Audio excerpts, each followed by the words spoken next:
As Moses answered and said, But, behold, they will not believe me, nor hearken unto my voice, for they will say, The Lord hath not appeared unto thee. And the Lord said unto him, What is that in thine hand? And he said, A rod. And he said, Cast it on the ground. And he cast it on the ground. And it became a serpent, and Moses fled from before it. And the Lord said unto Moses, Put forth thine hand, and take it by the tail. And he put forth his hand, and caught it, and it became a rod in his hand. And they may have believed that the Lord God of their fathers, the God of Abraham, the God of Isaac, and the God of Jacob, have appeared unto thee. And the Lord said furthermore unto him, Put now thine hand into thy bosom. And he put his hand into his bosom. And when he took it out, behold, his hand was leprous as snow. And he said, Put thy hand into thy bosom again. And he put his hand into his bosom again, and plucked it out of his bosom, and behold, it was turned again as his other flesh. And it shall come to pass, if they will not believe thee, neither hearken to the voice of the first sign, that they will believe the voice of the latter sign.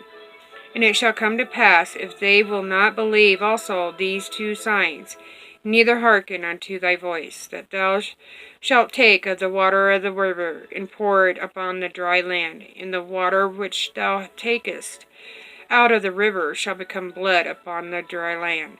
And Moses said unto the Lord, O my Lord, I am not eloquent, neither heretofore, nor since thou hast spoken unto thy servants, but I am slow of speech, and of a slow tongue.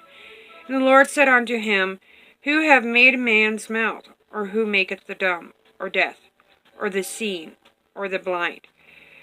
Have not I the Lord? Now therefore go, and I will be with thy mouth, and teach thee what thou shalt say. And he said, O my Lord, send, I pray thee, by the hand of him whom thou wilt send. And the anger of the Lord was kindled against Moses, and he said, Is not Aaron the Levite thy brother?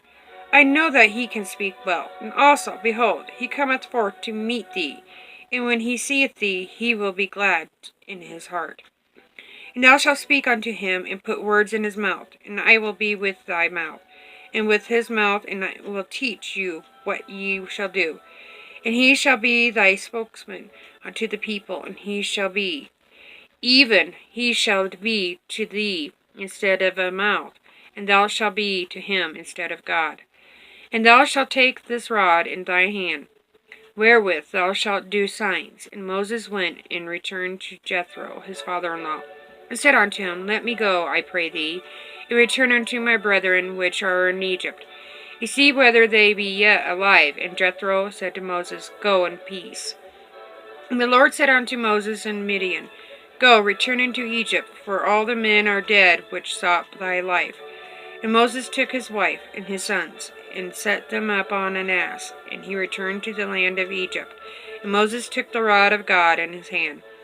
And the Lord said unto Moses, When thou goest to return into Egypt, see that thou do all those wonders before Pharaoh, which I have put in thy hand. But I will harden his heart, that he shall not let the people go. And thou shalt say unto Pharaoh, Thus saith the Lord, Israel is my son, even my firstborn. And I say unto thee, Let my son go, that he may serve me. And if thou refuse to let him go, behold, I will slay thy son, even thy firstborn. And it came to pass by the way in the inn, that the Lord met him and sought to kill him. Then Zipporah took a sharp stone, and cut off the foreskin of her son, and cast it at his feet, and said, Surely a bloody husband art thou to me. So he let him go. Then she said, A bloody husband thou art, because of the circumcision. And the Lord said to Aaron, Go into the wilderness to meet Moses. And he went, and met Moses in the mount of God, and kissed him. Moses told Aaron all the words of the Lord who had sent him, and all the signs which he had commanded him. And Moses and Aaron went and gathered together all the elders of the children. And Aaron spake all the words which the Lord had spoken unto Moses, and did the signs in the sight of the people. And the people believed, and when they heard that the Lord had visited the children of Israel, and that he had looked upon their affliction, then they bowed their heads and worshipped.